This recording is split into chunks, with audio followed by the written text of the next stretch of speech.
But I have a dark question on angel investing. Dark question. Bharat is going Tough question. Bharat has had a hard day The today. light has gone out of the room. I can see between you all laughing. What's the No, so I think angel investors would have been even more relevant Yeah. if AWS had not started giving free credits. Yeah. What stops every other company to do the same and practically make business expense zero till the customer, till the startup finds significant amount of traction /PMF? Yeah. So Do you see that disrupting as a angel threat investment, someday? you're saying. Sorry. Kind of disrupt angel investment. What if business expenses become zero someday, Yeah. 5-6 years down the line, till you reach a certain stage? All the service providers, Let's say 1,000 Let's say 1,000 customers. all the service providers are owning a part of the they have company. become, so AWS credits is practically angel investing without equity according. It's a grant Yeah. that they are giving that 1 out of 100 will succeed and will Yeah. sort of cover up for. That's like VC investing gone mad. So very interesting.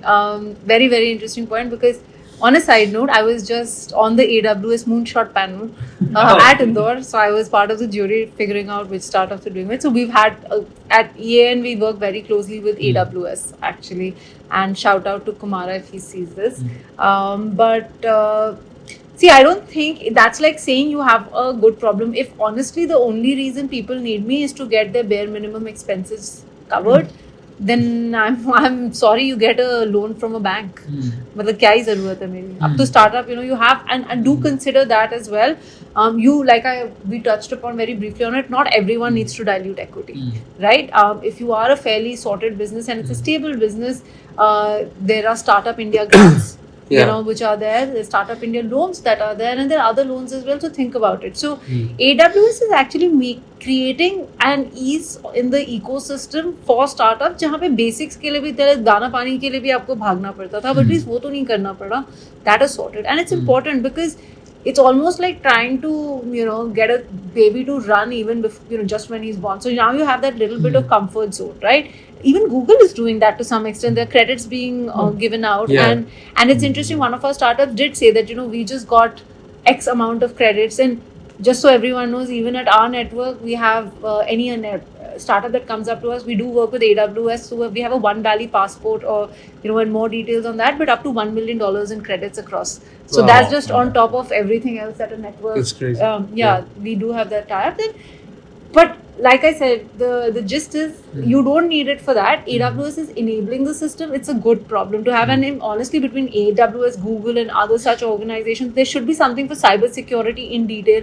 I know AWS covers the basic, but there are certain organizations that need that extra layer. I don't know if we can have more organizations who are, cyber experts coming into it, especially in the deep tech, emerging tech space, covering that aspect of it. But do that, so that in fact, even as an angel, I would love to see a monetized startup, and I am very sure and very certain that still, angel investors will have that value add for people who don't necessarily want to go a VC route, or VCs may not necessarily want to bet on a certain startup, and then it's the networks that's driving them, and then we've also seen a mixed bag. So makes sense. So thank you for that inputs, and now would love to know any ending remarks you guys have. Otherwise, it's a great session today.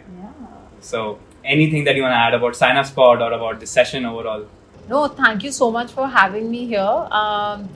It's always fun to be amongst friends, and I know you all are my friends. It's less of a whatever other professional relationship. It's always heartening. These guys always do the coolest things, and they're the nicest people. And this is not a plug and play, but it's a genuine thing.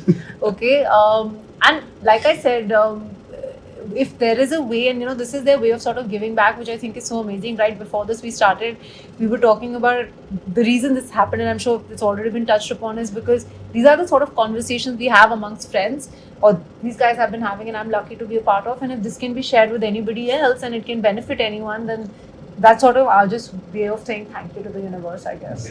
So that's true. I was reading somewhere that the long format content like the Synapse Pod should not be measured on things like views, comments. Probably they should be measured on longer metrics, like how many startups were started when someone saw it. Even if that count is one, that's equivalent to probably 100,000 views. Agreed. So, if you could somehow tie to the cap table. See, angel investment is there everywhere, literally. even I think it's like angel investing. among all, probably I would say early stage till series A or B. Yeah. The only place that I'm very bullish on is angel investing, Hmm. because I see the Tiger Globals of the world starting to come to pre-series A level now. Yeah. So I don't think anyone in between will be, and I've said this before on the pod, that I think everyone in between should be very scared, Yeah. because no one can take the place of an angel, because they have the currency of time to give, Yeah. Good point. and they can come in at the earliest stage. Yeah. Now, if the Tiger Globals of the world come at pre-series A, look at what is happening. Previously, let's say 100 pre-series A were happening, now 1000 can happen, Yeah. because the guy has got a lot of funds in place. For angel investors, they can probably start to take more bets, because more have started to become successful Yeah. because of that late stage guy now Yeah. coming to Yeah, early yeah. stage. The $1 billion guy doing Mhm. pre-series A, $1 billion Yeah. fundraise. Yeah. So I'm very positive about it, and I think the biggest currency that an angel investor would have is, of course, their experience and time. Mhm. And if the founder chooses the right angel, and if angel gets lucky to get allocation on a good founder, Yeah. then it's a great story. Personally, like going forward, I think it'll be very tough for angels to find good founders, because good founders will find the Tiger Globals of the world very fast. So it will practically become a race. Where do you reach fast? Like, Yeah. how many second-time founders have you heard raising from angels? I've heard very few. They straight away go for then institutional round, because Yeah. they dig second-time founders. Yeah. So Yeah. what do you build in you as an angel investor that such good high-quality founders come to you? So very true, the brand value. Yeah. That's And you essentially touched upon the point that either networks of angels could disrupt the traditional VC, Yeah. or be disrupted if they don't make their brands, right?